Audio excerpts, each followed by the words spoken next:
And what's your level of concern right now, Ron, about this spreading to the U.S.? Yes, Sarah, so I'd say I'm concerned but not fearful. I think, as Dr. Gottlieb said, we have already seen 5 cases in the U.S. We'll probably see more. 8,000 people arrive in our country every day from China. And I think the most important thing to understand right now is there are a lot of unknowns. We really don't know how widespread this is in China. We don't know how effective the quarantine measures have been there. We don't know what the mechanism for transmitting it human to human.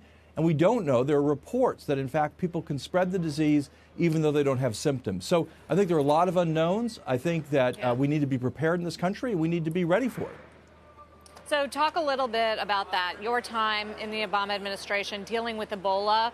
What similarities and differences can you tell at this point? Yeah, so similarities are we were worried then, of course, about the disease coming from a foreign country to the U.S. That's what's the same. There are a couple really big differences here.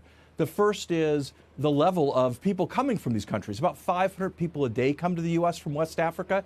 8,000 a day come to the U.S. from China. So a lot more people coming to a lot more airports, right? Much bigger challenge. The second is the screening question. We knew with Ebola that if we got people before they developed a fever, we could isolate them. They couldn't spread the disease. Again, there's just a lot of uncertainties about this new coronavirus. So I think actually in some ways the differences are greater than the similarities. A lot of the structures we put in place during the Ebola epidemic will work for the Trump administration if they use them, but the circumstance is different.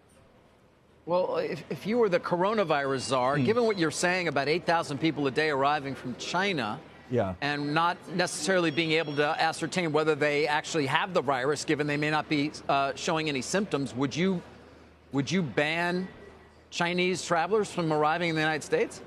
I wouldn't. I think that's premature. I think it's very important exchange, very important for trade and tourism, and the very, very few of those people will have it. What's more, since this virus broke out, 250,000 people have come from China, so they're already here in the U.S. Americans go back and forth all the time for business, for culture. The CDC issued a travel warning, but there's still Americans traveling. So, look, I think what we really need to do is to be ready. We need to invest in and make sure we're screening people at airports. We need to make sure our hospitals are ready, as Dr. Gottlieb said earlier on your show. And I think we need to make sure that we're making the kinds of steps to prepare for the outbreaks we'll see here in the U.S.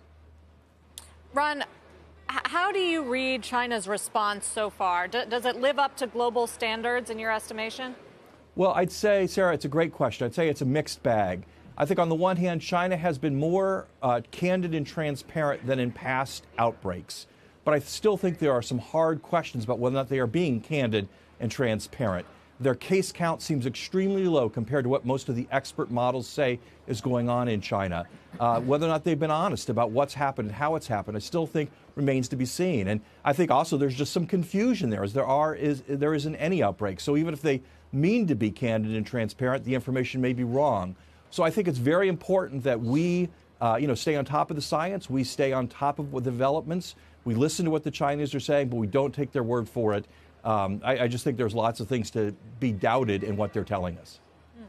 Well, if travel restrictions on nearly 60 million residents is not candid, I would hate to see what candid actually looks like. I mean, how would you characterize the lockdowns they put in place relative to their real concerns? So I'd say a couple things. One, they're reporting a couple thousand cases. There's models that say there are already 200,000 or 300,000 cases. So that's one question about candor and the extent of this. I also think we just don't really know how effective those lockdowns are. I mean, I was struck by the fact that the photos you saw yesterday out of Wuhan showed no cars leaving, but a long, long line of trucks coming into Wuhan, bringing food, bringing supplies. Well, what's going to happen to those truck drivers? Where are they going after they drop off all those supplies? So I just think I think, again, it's early days, and I think we need to be really careful not to assume that what we're being told by the Chinese is true or untrue. To kind of trust but verify, or maybe not even trust but verify. And I think, we need to be on guard here in the U.S. with our own experts. We have the best experts in the world in the United States. We have great leadership in this field. We need to listen to those experts and take their advice. You mentioned restrictions on human travel. Are we at a point where we need to think about restrictions on just physical goods? Do we know enough about the virus to think about that? We don't know enough. I think there's no reason to fear trading goods at this point in time. Obviously, wildlife is a different situation. The Chinese have imposed restrictions on that. But I don't think there's any reason for us to worry about this virus coming on television sets or toasters or something like that. Well, what about the 250,000 people who've already arrived here, as you pointed out, from China over the last several weeks or whatever it's been since we first learned about it? I mean, how confident can you be that certainly some of them are going to have had it and or get it, show signs of it? How confident can you be that hospitals are going to respond appropriately and prevent the spread of the virus? So, look, we made a huge investment on a bipartisan basis in preparing 60 hospitals around the country after the Ebola outbreak in 2014 to be centers of specialty on infectious disease response and control. And those are, really, there's one of those in almost every major city. Those personnel there are trained to screen, they're trained to isolate.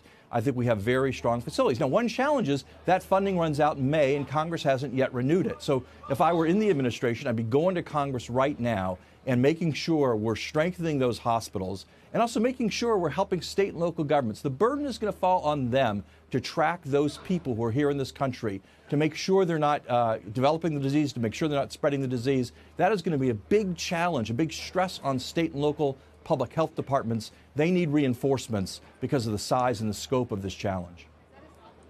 What would it take for the WHO to declare a global public health emergency?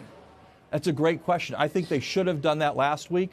I hope they will reconsider this week and do it. All the standards in the international health regulation for such a declaration exists. The disease now exists in multiple countries. It is spreading rapidly in China. And so I hope they will reconsider. I'm not sure why the emergency committee voted it down last week. They met 2 days, but I think they need to reconvene quickly, and I think they need to change that decision.